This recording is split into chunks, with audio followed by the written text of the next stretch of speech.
Baik, Bapak Ibu, yang pertama yaitu tentang kemitraan. Ya, Bapak Ibu memang di Grawinala kita belajar itu memang fungsional ya Bapak Ibu ya. Jadi contohnya tadi program anaknya yaitu masak telur.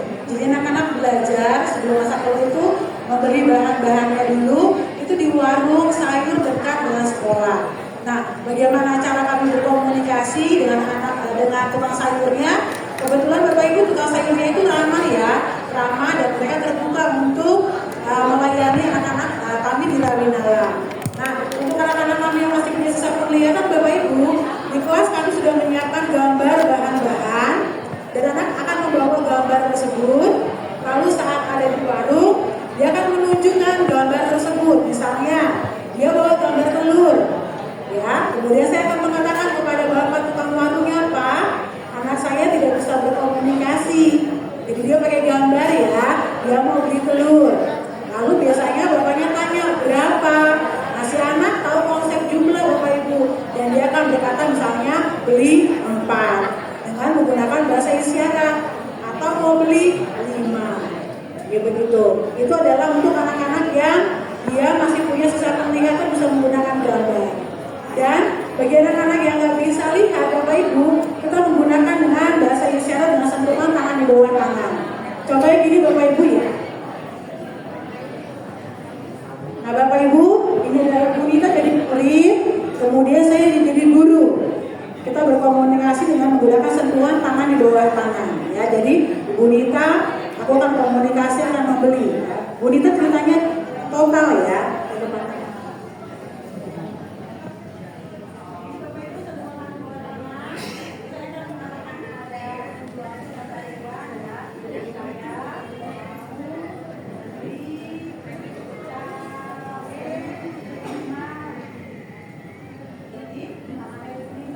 Berada posisinya di bawah tangan saya. Kembali lagi Bapak Ibu ya dengan mic ya. Saya mau beli cabai 5.000 rupiah.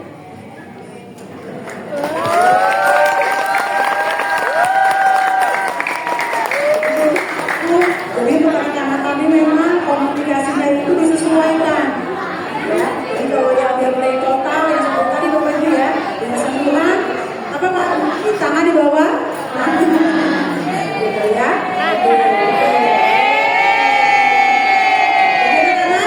Jadi anak-anak Grawinala bisa mengenal lingkungan sekitar Bapak Ibu ya. Kita bukan hanya kalau belanja, tapi kita kadang-kadang kalau olahraga itu kayak Petra Bapak Ibu. Kemudian juga kemarin kita baru outing kelas itu kita mengenal LRT. Kemudian kita juga outing kelas itu datang di Kolomna Eldorado dan juga kegiatan-kegiatan lainnya yang berhubungan dengan orang lain. Baik Bapak Ibu, yang kedua tanya dari Bapak ya. Nah Bapak Ibu kurikulum. Yang kedua, Grawinala itu menggunakan kurikulum yang adalah dari program khusus tunagrahita itu untuk memang 3 area ya, pada 4 area. Area yang pertama adalah bina diri, kemudian adalah area bekerja, kemudian area sosial komunikasi, dan area waktu luang Bapak Ibu. Ya, jadi kami akan menyesuaikan kemampuan anak kami sesuai dengan fase-fase yang ada di proksus tersebut. Contohnya Bapak Ibu, anak saya usianya 18 tahun. Harusnya kan fasenya fase E ya Bapak Ibu ya, atau fase E yang terakhir ya. Tetapi secara kronologis usianya 18 tahun, tetapi umur mentalnya Bapak Ibu adalah 5 tahun. Jadi pakainya fasenya fase A. Jadi Bapak Ibu ya, jadi menyesuaikan dengan kemampuan si anak. Jadi kalau fasenya harusnya E, tetapi kami turunkan itu cukup jauh menjadi fase A supaya tercapai kemampuannya. Itu ya Pak. Kemudian pertanyaan berikutnya adalah kalau anaknya tantrum, ya apa yang kita lakukan? Nah, Bapak Ibu dengan hambatan majemuk anak-anak Grawinala itu adalah tantangan kami sebagai guru. Karena mereka nggak bisa ngomong. Misalnya, saya sakit, saya lapar, saya kepanasan, nggak bisa.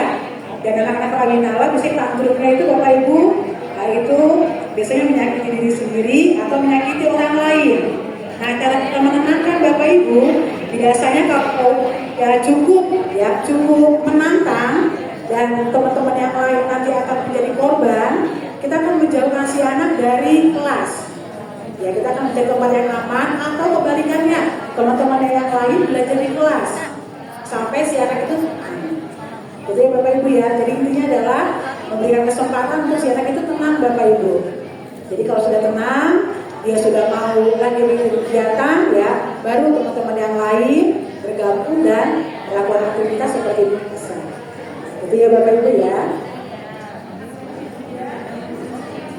Langsung aja ya. Oke, kasih semuanya ya Bu ya. Jadi Rabi Mala itu memang kita menggunakan asesmen. Itu kita ada namanya analisa tugas ya Bu ya. Jadi analisa tugas itu seperti dari contoh yang ada di slide, itu adalah langkah-langkah untuk mencapai tujuan. Contohnya Bapak Ibu, kalau masak telur ya, yang pertama langkahnya yaitu dia akan menyiapkan alat dan bahan. Kemudian yang kedua, dia akan cuci telur, kemudian dia akan sampai nanti terakhir dia akan Bapak Ibu, dia perlu penilaiannya ini dalam menyiapkan alat, dia apakah mandiri. Kalau mandiri kita kasih puas, kalau nggak mandiri kadang-kadang bisa, kadang-kadang enggak, plus dan minus rubriknya, atau dia dengan bantuan gitu ya. Angka-angka kita kan penilaian, apakah diri, apakah dia dengan bantuan, apakah dia dengan sentuhan. Nah itu di akhir dari kegiatan, misalnya kita programnya 3 bulan ya Bapak Ibu ya, selama 10 kali pertemuan dalam hal memasak telur, berapa nilai yang dia mandiri. Nah itu kita kalikan prosentasenya, kemudian mendapatkan nilai. Jadi Bapak Ibu ya, nilai A itu prosentasenya adalah 60 sampai 70. Kemudian ada kriterianya adalah kelompok B, C, dan D.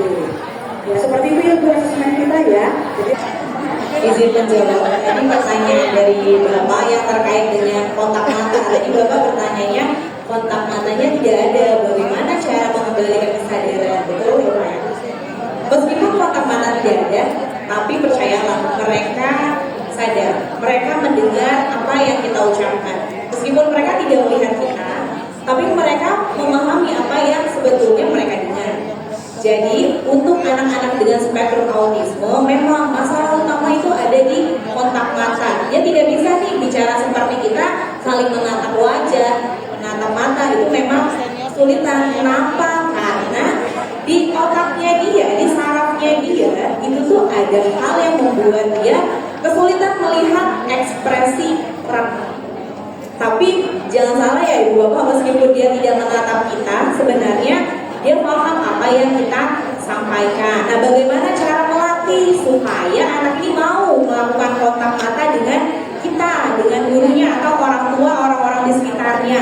Kalau di kami kebetulan sekolah khusus autis. Kontak mata ini menjadi salah satu program dasar untuk anak-anak di jenjang kelas rendah, di TK ataupun di SD kecil. Nah, bagaimana programnya? Itu kita mulai biasanya menggunakan benda-benda yang anak itu suka. Entah itu kita pakai mainan mobil-mobilan, kita mainkan di depan dia.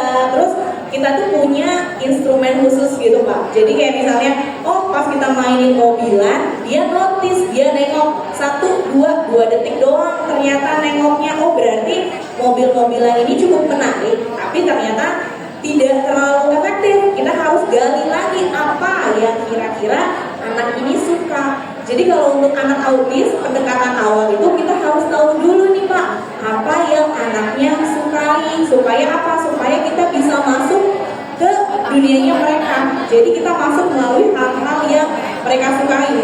Selain mobil, mungkin misalnya mereka suka main pesawat, oh kita lempar pesawat di depan dia, oh ternyata dia notice gitu. Jadi kita mulai dari hal-hal yang dasar. Nanti kalau misalnya ternyata oh dia sudah bisa nih, ternyata 5 detik dia melihat, berarti sudah berprogres.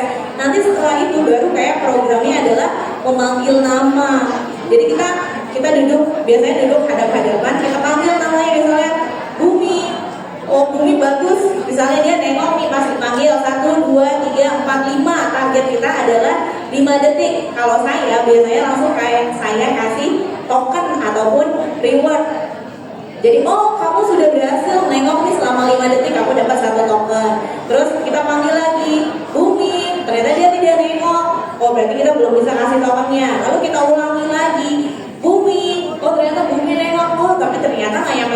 detik yang sekarang, sedangkan target kita 5 detik, belum lagi dapat token. Jadi kita ulang-ulang. Salah satu caranya itu adalah drilling atau latihan berulang kalau untuk anak-anak dengan spektrum autisme. Jadi itu awalnya pendekatan, kita cari tahu dulu apa yang mereka sukai, baru kita bisa masuk ke apa target yang kita inginkan seperti itu.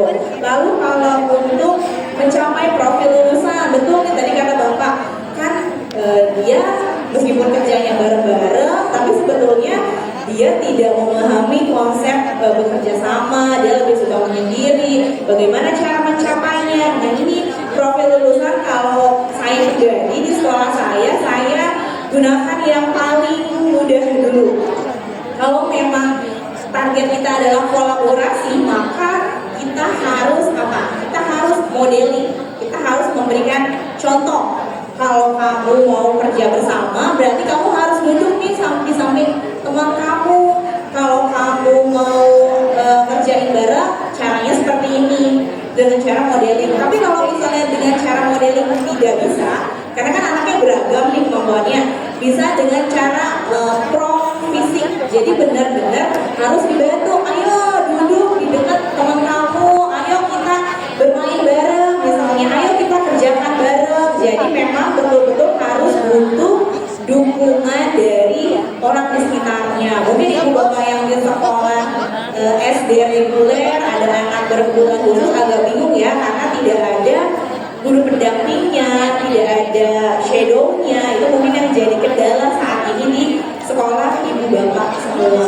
Tapi kalau untuk cara mungkin kurang lebihnya seperti itu ya Bapak. Lalu izin untuk ibu